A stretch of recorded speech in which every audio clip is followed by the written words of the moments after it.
یہ تھا کہ اگر انسان اللہ پہ توکل کرے تو اللہ اس کا مددگار ہوتا ہے۔ اور آج کی گفتگو کا آغاز ہم اسے یہاں سے کر رہے ہیں تمہید کی منزل میں کہ اگر ہم کو اللہ پر توکل اور اللہ پر بھروسہ اس قوت کو اور اس صفت کو ڈیولپ کرنا ہے، مضبوط کرنا ہے، تو کیا راستہ ہے؟ اس کا بہترین سورس اور بہترین اس کا مرکز قرآن کریم۔ قرآن کریم جب ہم تلاوت کریں گے، انبیاء معصومت کے بہت سارے واقعات، جناب موسیٰ کا واقعہ، جناب ابراہیم کا واقعہ، جناب یونس پیغمبر کا واقعہ، حضور سرور کائنات کا واقعہ، قرآن ان کے حالات کو، جن پہ آنے والی مصیبتوں کو بیان کرنے کے بعد اللہ نے ان کی مدد کیسے کی وہ بھی بیان کر رہا ہے۔ جناب موسیٰ ایک ایسی منزل میں، ایسی سچویشن میں پہنچے ہیں کہ جہاں قرآن کی لفظ یہ ہے کہ پیچھے فرعون کا لشکر ہے، آگے کھاٹے مارتا ہوا دریا ہے۔ آپ تصور کیجئے کہ ایسی کیفیت میں کوئی اگر گرفتار ہو کہ آگے دریا پیچھے دشمن، یعنی کہیں سے بھی کوئی لو نہیں ہے، کوئی کرن نہیں ہے، کوئی امید نہیں ہے کہ انسان تھوڑی دیر کے لیے مطمئن ہو جائے کہ ہم بچ جائیں۔ جناب موسیٰ کی کیفیت کہ جس کو قرآن بیان کر رہا ہے کہ جب دریا کو دیکھا موسیٰ کے ساتھیوں نے اور پیچھے ایک مجہز لشکر جو خدائی کا دعویٰ کر رہا ہے، پورے دل بل کے ساتھ جناب موسیٰ کے پیچھے دوڑ رہا ہے، یہاں دریا کے کنارے پہنچ گئے ہیں اور پیچھے سے بالکل اب یا تب فرعون کا لشکر پہنچنے والا ہے، سامنے نظر آ رہا ہے۔ تو قرآن کیا کہہ رہا ہے؟ سارے ساتھی جناب موسیٰ سے مخاطب ہو کے کہتے ہیں اِنَّا لَمُدْرَكُونَ، اے موسیٰ ہم پکڑ لیے گئے، اِنَّا لَمُدْرَكُونَ، اب ہمیں کوئی نہیں بچا سکتا ہے۔ اب دیکھیے جو توکل کی میں گفتگو کر رہا ہوں، انبیاء کے واقعات پڑھنے کے بعد انسان کے دل کو سکون ملتا ہے، انسان کے قلب کو تقویت ملتی ہے۔ جب انہوں نے کہا اِنَّا لَمُدْرَكُونَ، ہم گرفتار ہو گئے، ہم پکڑے گئے، ہم مارے گئے، تو جناب موسیٰ نے کیا کہا؟ اِنَّا رَبِّيَ مَعِي سَيَهْدِينِ، ہمارا رب ہمارے ساتھ ہے۔ اِنَّا مَعِيَ رَبِّي سَيَهْدِينِ، میرا رب میرے ساتھ ہے، کیوں گھبرا رہے ہو؟ یہ کیا ہے؟ یہ قوت توکل، یہ کیا ہے؟ یہ صفت توکل ہے اللہ پر۔ موسیٰ نے جب یہ توکل کی بات کی تو اللہ نے کہا کہ ہاں موسیٰ تم نے حق کے توکل ادا کیا ہے، اب دریا پہ عصا مارو اور اپنی قوم کو حفاظت کے ساتھ دریا کے باہر لے کے جاؤ۔ اب جناب موسیٰ نے وہ پورا واقعہ مجھے بیان کرنا نہیں، میں سرسری طور پر آپ کو کچھ نقوش دکھا رہا ہوں قرآن کی روشنی میں کہ اللہ کیسے مدد کرتا ہے۔ بس شرط یہ ہے کہ ہمارا یقین قوی ہونا چاہیے، ہمارا اعتقاد مضبوط ہونا چاہیے۔ پہلی مجلس سے آج چوتھی مجلس ہو گئی، ہر مجلس میں میری کوشش یہ ہے کہ میں پہلے خود اپنے آپ کو، اس کے بعد آپ کو اللہ کی توحید سے قریب لے جاؤں، باری تعالیٰ کی ذات پر اپنے بھروسے کو مضبوط کروں، اس لیے کہ اللہ کے سوا کائنات میں کوئی طاقت نہیں۔ قرآن کا یہی درس ہے، حسین ابن علی کا یہی پیغام ہے۔ امام معصوم نے فرمایا کہ ہم توحید کی بقا کے لیے کربلا آئے ہیں۔ تو توحید کا تذکرہ اس لیے ناگزیر ہے کہ جو بار بار میں ذکر کر رہا ہوں کہ اپنے اللہ کی طاقت کا ایک ذرہ برابر جھلک اگر ہم کو نظر آ جائے اور محسوس ہو جائے تو سارا بیڑا پار ہے۔ یہ جناب موسیٰ کہ جو کہہ رہے ہیں اِنَّا مَعِيَ رَبِّي، میرا رب میرے ساتھ، اور ادھر ایک ایسی کیفیت دوسرے نبی کے ساتھ کہ آج تک نہ آپ نے سنی ہوگی، نہ دیکھی ہوگی، نہ پڑھی ہوگی، نہ آپ کے مشاہدے میں آئی ہوگی۔ کبھی آپ نے ایک واقعے کے علاوہ جس کو قرآن نے بیان کیا ہے، آپ نے سنا ہے ایسا کہ کہ ایک آدمی تھا دریا کا سفر کر رہا تھا، بیل مچھلی منہ کھولے ہوئے بیٹھی تھی، وہ اس آدمی کو نگل گئی اور پھر لے کر دریا کی تہوں میں اتر گئی، 40 دن تک اپنے پیٹ میں رکھے رہی، اور اس کے بعد 40ویں دن کے بعد آئی سطح دریا پر اور ساحل پہ لا کر اس انسان کو اگل دیا۔ کہیں سنا ہے؟ نہیں سنا، لیکن قرآن کہہ رہا ہے کہ ہوا ہے، قرآن کہہ رہا ہے ایسا ہوا ہے۔ اور کیوں ہوا ہے؟ اس لیے باقی رکھا اس انسان کو کہ اس میں توکل پایا جاتا تھا، اس میں اللہ کا بھروسہ پایا جاتا تھا، کہ جب یہ دریا کی موجوں سے گزر رہے تھے اور مچھلی نے ان کو اپنے دہن کے اندر لے لیا، تب انہوں نے اس ظلمت میں، اس تاریکی میں قرآن کہہ رہا ہے کہ تسبیح پڑھنا شروع کی، لا الہ الا انت سبحانک انی کنت من الظالمین، تیرے سوا کوئی معبود نہیں ہے، میں نے ظلم کیا ہے اپنے نفس کے اوپر۔ تو کیا ہوا؟ ادھر سے آواز آئی فاستجبنا لہ ونجیناہ من الغم، ہم نے اس کی دعا کو سن لیا اور اس کو غم سے نجات دے دی۔ فاستجبنا لہ ونجیناہ من الغم۔ اب آپ یہ کہہ سکتے ہیں کہ صاحب یہ تو نبیوں کی باتیں ہیں، آپ نبیوں کے مقابل میں ہم کو کہاں لا رہے ہیں؟ ہم کہاں اور نبی کہاں؟ یہ تو نبی کو بچایا تھا اللہ نے، اس لیے بچایا تھا کہ ان کا عقیدہ مضبوط تھا، محکم تھا، ہمارا ایسا عقیدہ کہاں؟ تو قرآن ہم کو اور آپ کو مطمئن کرنے کی بات یہی نہیں رکا، بلکہ کہتا ہے وَنَجَّيْنَاهُ مِنَ الْغَمِّ، ہم نے اس کو غم سے نجات دی، وَكَذَلِكَ نُنْجِي الْمُؤْمِنِينَ، اسی طریقے سے مومنین کو بھی نجات دیتے ہیں۔ یعنی اگر تم دعا کرو تو ہم تمہاری دعا کو بھی قبول کریں گے۔ ایک صلوات پڑھیں محمد علیہ۔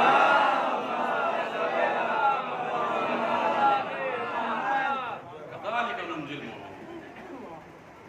یہ قرآن کریم پڑھنے کا سب سے اہم ترین فائدہ تو یہ ہے کہ ہمارا تفکر مضبوط ہوتا ہے۔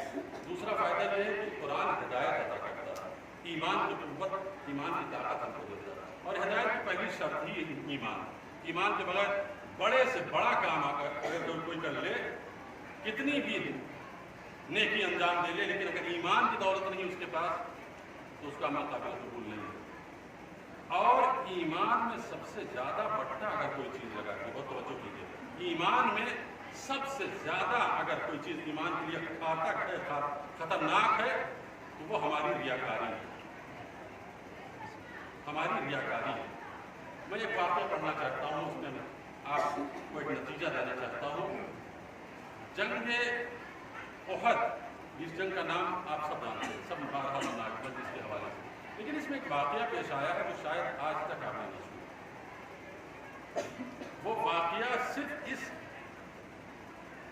منظر کو ظاہر کرنے کے لیے میں سنا رہا ہوں، بتانے کے لیے کہ اس واقعے میں ہم کو جو لیسن ملتا ہے وہ یہ ہے کہ اگر بڑے سے بڑا کام، بڑی سی بڑی عبادت ہم کر ڈالیں، لیکن وہ غیر اللہ کے لیے ہو، توجہ کیجیے گا، لیکن وہ اگر غیر اللہ کے لیے ہو، غیر رسول خدا کے لیے ہو، غیر امام معصوم کے لیے ہو، تو وہ اللہ قبول نہیں کرتا۔ آپ آمادہ ہیں سننے کے لیے؟ ایک صلوات پڑھیں۔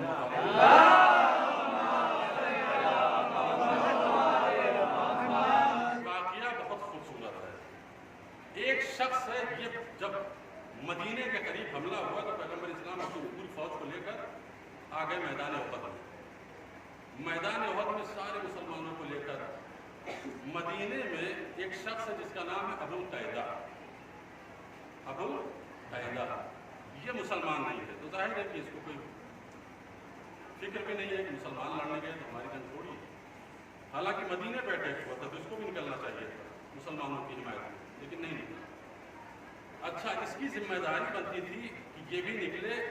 یہ کیوں کہہ رہا ہوں میں؟ یہ اس لیے کہہ رہا ہوں کہ یہ اپنے گھر سے جب باہر نکلا، سارا لشکر چلا گیا، اپنے گھر سے باہر نکلا مدینے کے گلیوں میں ٹہلنے کے لیے، تو دیکھا کہ نکڑ پہ کچھ عورتیں بیٹھی ہوئی اور وہ آپس میں کچھ باتیں کر رہی ہیں۔ تو اس کے ذہن میں آیا کہ لاؤ چل کے دیکھیں کہ عورتیں کیا بات کر رہی ہیں۔ یہ دھیرے دھیرے دھیرے ان عورتوں کے قریب گیا تو اس نے سنا کہ ساری عورتوں کا موضوع بحث اسی کی ذات ہے۔ یہ آدمی ابو القیدہ کے بارے میں گفتگو کر رہی ہے، اور ہر عورت کے دل کی ذرا دیکھو کتنا بزدل، کتنا نکما، کتنا ناکارہ ہے۔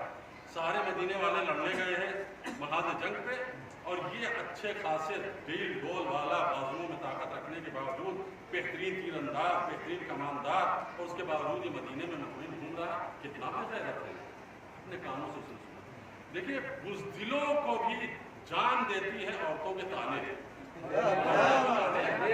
بزدلوں کے اندر بھی روح ڈال دیتی ہے، اگر مردہ ہو تو ان کو بھی زندہ کر دیتی ہے۔ تو اس نے جب تانا دیا تو ایک مرتبہ تل ملایا، کیا کہا تم نے؟ میں بزدل ہوں۔ کہاں بزدل نہیں تو کیا کر رہا ہے؟ سارا مدینہ تو باہر لڑنے گیا اور تو یہاں مدینے کی عورتوں کو اپنی قوت بازو دکھا رہا ہے۔ اگر مرد ہوتا تو جاتا مدینے کے باہر سارے لشکر کے ساتھ جنگ کرتا۔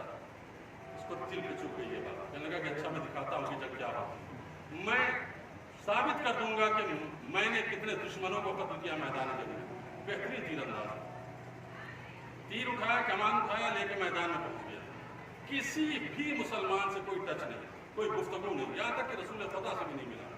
سیدھے دشمن کے مقابلے میں پہنچا، گھٹنوں کو ٹیک کر چلے کمان کو ہاتھ میں لے کر تیر کو رہا کرنا شروع کیا، اور جو تیر مارتا ہے نشانے پہ لگتا ہے۔ کتنے تیر مارے، کتنے دشمنوں کو اس نے ختم کیا، موت کے گھاٹ اتارا، کچھ پتہ نہیں، لیکن ایک کثیر تعداد میں لوگوں کو مارا۔ یہ منظر مسلمان دیکھ رہے تھے کہ ایک آدمی ہے جو بار بار جو تیر مار رہا ہے وہ سامنے والا گر جا رہا ہے۔ دوڑے ہوئے آئے اس کے پاس، کہنے لگے واہ واہ کیا کہنا، ماشاء اللہ تم تو بہت ہی بہادر ہو۔ اور اس کے بعد وہ مصروف جنگ میں کسی کی طرف دھیان نہیں دے رہا۔ یہ مسلمان بھاگے ہوئے رسول اللہ کے پاس آنے کے بعد کہا یا رسول اللہ ایک ایسا ہم کو مجاہد مل گیا ہے کہ جو صرف اور صرف جنگ کر رہا ہے، کسی کی طرف کوئی توجہ نہیں کر رہا۔ تو پیغمبر اسلام نے فرمایا توجہ کیجئے گا، اسی جملے کے لیے پورا واقعہ سنایا میں نے آپ کو۔ پیغمبر نے فرمایا وَعَاقِبَتُهُ إِلَى النَّارِ، اس کا انجام جہنم ہے۔ دشمن پیغمبر کے دشمن کو مار رہا ہے، پیغمبر سے لڑنے والے سپاہیوں کو قتل کر رہا ہے۔ جب مسلمان جا کے خوشخبری دیتے ہیں یا رسول اللہ تیر سے بہت سارے سپاہیوں کو دشمنوں کے قتل کر چکا ہے، تو پیغمبر نے فرمایا عاقبتہ الی النار، اس کا انجام جہنم ہے۔ حیرت ہوئی سب کو، بھاگے ہوئے اس کے پاس آئے، کہنے لگے ہنیئا لک الشہادہ ابشرک لک الجنہ، اللہ تجھ سے راضی ہو۔ کیا ہے تم اپنا دل خوش کر رہے ہو؟ کیسا اللہ، کیسی جنت، کیسی بشارت اور کیسی شہادت۔ تم کچھ نہیں مانتے؟ میں کہا نہیں کچھ نہیں مانتا ہوں کسی کو، میں تو وہ عورتوں کو دکھانے آیا ہوں جنہوں نے مجھے تانا دیا تھا، یہ تو کچھ نہیں کر سکتا۔ دیکھیے ہمارے عمل میں ہماری نیت، ہمارے انٹینشن کا کتنی اہمیت اور ویلیو ہے کہ اگر ہماری نیت ہے لوگوں کو خوش کرنے کی تو پیغمبر کا اعلان ہوتا ہے عاقبتہ الی النار، اس کا انجام جہنم ہے۔ اب اس منزل میں پہنچنے کے بعد میں کسی کو کوئی بات نہیں کروں گا، اپنے لیے یہ دعا کر رہا ہوں یا سید الشہداء ہم کو مجلس پڑھنے میں خلوص عطا کیجیے، ہم جو ذکر آپ کا کریں تو صرف اور صرف مطمع نظر یہ ہو کہ آپ راضی ہو جائیں، اللہ راضی ہو جائے۔ ہم کسی بندے کو خوش کرنے کے لیے کوئی ذکر آپ کا نہ کریں، اہل بیت عصمت و طہارت کا اور اللہ کا۔ کوئی بھی عمل اگر ہم نے اللہ کی خوشی کے لیے کیا علاوہ کیا ہے تو وہ ریجیکٹ ہو جائے گا، وہ قبول نہیں ہوگا۔ اگر یہی مجلس ہم جو پڑھ رہے ہیں ہماری نیت یہ ہو کہ یہاں پر نیٹ چل رہا ہے اور اس کے بعد یہ نیٹ میں چلی جائے گی مجلس، 20 ملک میں لوگ دیکھیں گے اور اس کے بعد لائک کریں گے، سینکڑوں لوگ، ہزاروں لوگ لائک کریں گے۔ اگر لوگوں کے لائک پہ خوش ہو رہے ہیں تو حسین کی طرف سے ڈس لائک، اگر لوگوں کی طرف سے لائک پہ خوش ہو رہے ہیں تو ادھر سے ہو سکتا ہے کہ ڈس لائک ہو جائے۔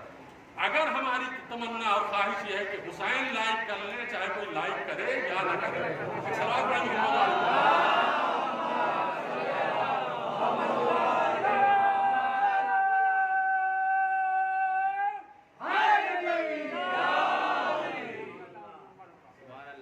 کیا ہے اخلاص عمل؟ پہلی شرط ہے کہ ایمان ہو، ریاکاری نہیں۔ 10ویں امام کی ایک خوبصورت حدیث سنا دوں۔ امام نے فرمایا کہ ریاکاری شرک کی ایک قسم ہے۔ شرک یعنی اللہ کا پارٹنر قرار دینا، شریک قرار دینا، ساتھی قرار دینا، کہ اس کا اس دنیا میں بھی کوئی شریک ہے جس نے مل کے اللہ کے ساتھ دنیا بنائی۔